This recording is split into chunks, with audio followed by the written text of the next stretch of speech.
Ministry ya githomo o ringi iri kabiro-ini, ambunge magikirira nganja mehariria magutigirira arutwo aria matanyitwo gukaingira grade ya kenda mwaka ukite matigekora kihuhukano-ini kingi.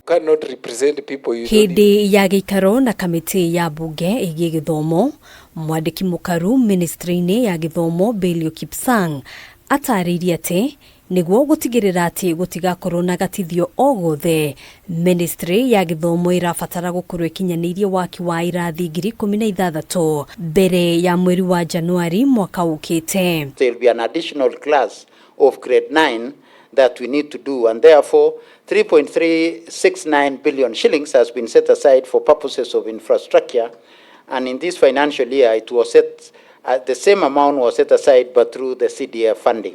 Thegia ya gukorwo thirikari yeranire kigina gia shiringi bilioni 3.3 cia waki wa irathi ici kuhitukira kigina kia NGCDF, ambunge maugite mbeca ici itire cia makinyira, giki ari o kimwe kia itumi nyingi iria maheanite, makiuga ministry ya githomo yaya gugekora haceke mwaka ukite. We are in Q3. That money has never reached NGCDF.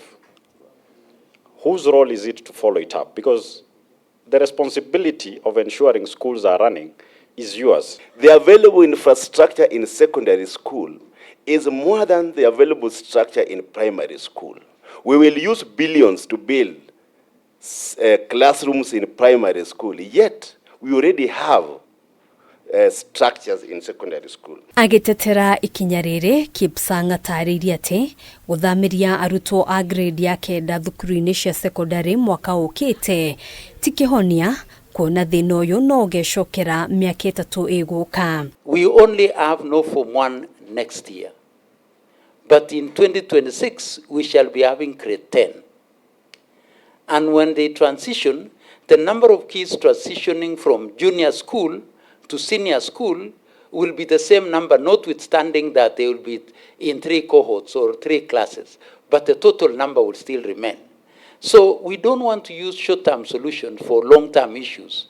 We should deal with the long-term issues that we must deal with. Hamwe na magi maria meyumiririe hindi ya gikaro giki ni mateta mawandikithia wa arutwo mutambo-ini wa NEMIS na uria arutani a thukuru nyingi makoretwo matekwamukira kigina kia arutwo aria matandikithitio na NEMIS. Condemned teacher of a primary school with 700 pupils, but what they are receiving in terms of capitation is 300.